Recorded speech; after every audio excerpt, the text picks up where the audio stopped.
Um, I first want to emphasize that any discussion of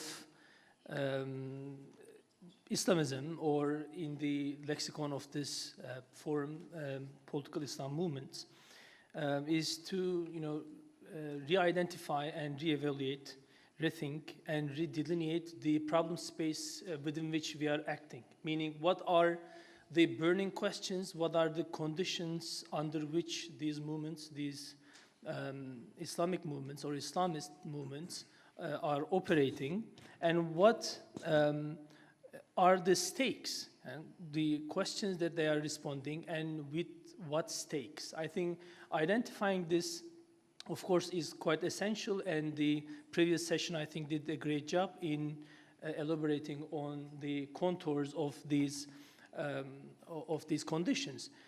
I think here I want to single out one important process, which is the return of authoritarianism in a very powerful way. The consolidation, the comeback of the repressed, a short-term repressed authoritarianism that is on the rise, not just in actual practical politics, but also, to the dismay of many of us here, in discourse, in terms of its legitimacy. This is, I think, especially significant for the kinds of movements that we are talking about here, which is Islamist movements, because, in my opinion, almost all eggs of Islamist movements, politically speaking, are in the basket of democratization. That is participatory politics. All Islamist movements are acting within civil society, or forming political parties when allowed, and they are trying to reach out to people to come to power, and through basically invoking democratic procedures and norms.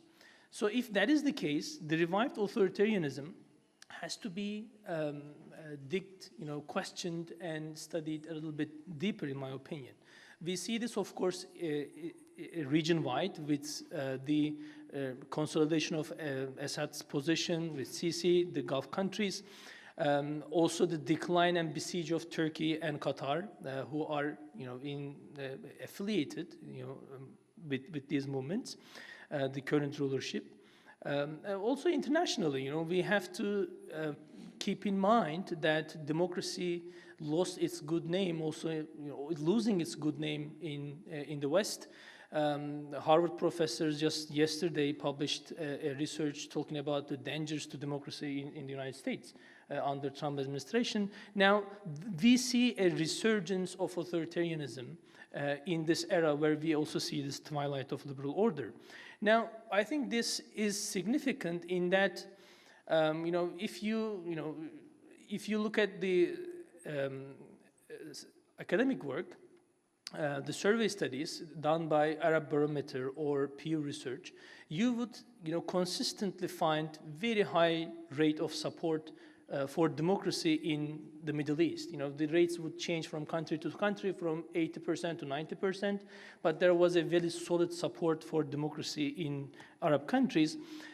But I'm not sure to what extent this continues. When I was in Cairo in 2012, speaking to people, ordinary taxi drivers and other people, it was quite easy. It was impossible not to get the sense of being sick and tired of talking about this revolution, this euphoria, but delivering nothing.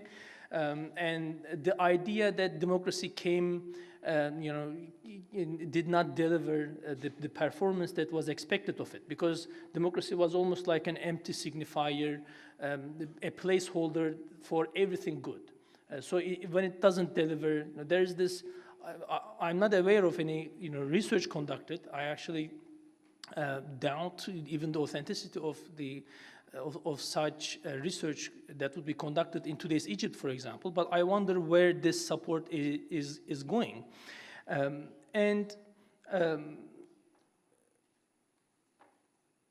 In that sense, I both agree and disagree with what Cemal Kaşıkçı said in the previous session, that Islamic movements have been successful Yes, they have been successful, they have won, in that they radically transformed the agenda of their respective countries.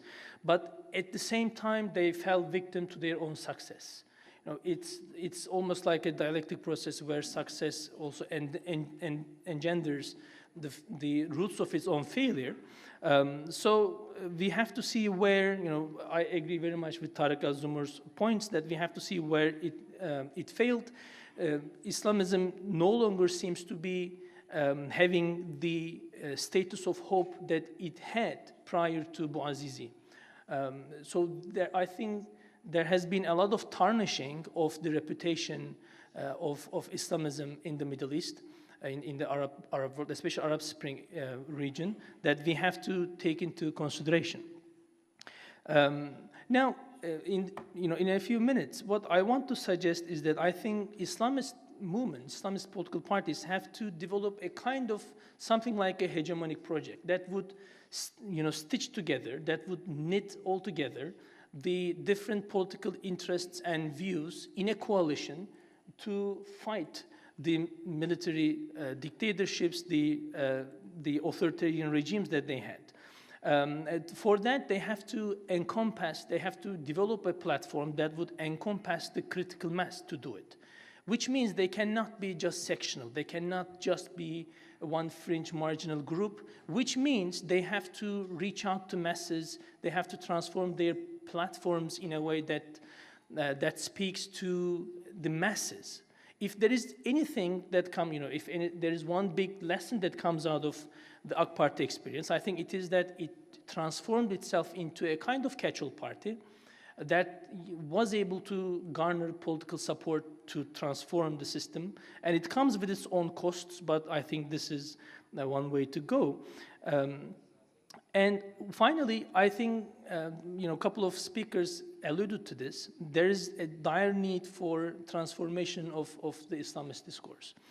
Of course, after the coup in Egypt, we have seen calls for, post-Islamism, failure of Islamism, using the stick of the military. The Islamists were forced to change their discourses, and I think this is all problematic. But at the same time, I was struck, for example, personally, how unprepared the Muslim Brotherhood cadres were when it came to specific questions about how Sharia relates to state, what does it mean to govern a country like Egypt. So I think there needs to be much more intellectual effort that should be poured into the working out of these specifics. Because, to be clear, the coup did not happen because the Muslim Brotherhood didn't have a clear sense of what kind of a civil state that they would want to have. It happened because of regional geopolitics, we all know this. But the fact that they couldn't speak to the masses in a satisfactory manner contributed to, or played into the hands of the coup makers. Lastly, and this is just a few seconds, I think the idea of the civil state, which was already in, for example, the Egyptian Muslim Brotherhood's party program, the idea of the Dawla Medeniye bil Marja'iyya al-Islamiyya, the idea of the civil state, I think, might be a very solid basis to work a coalition politics with other non-Islamist or other Islamist groups. It's a civil state that is non-military, non-police, and non-theocratic. I think that's a very broad base that can be worked out. Thank you. Thank you.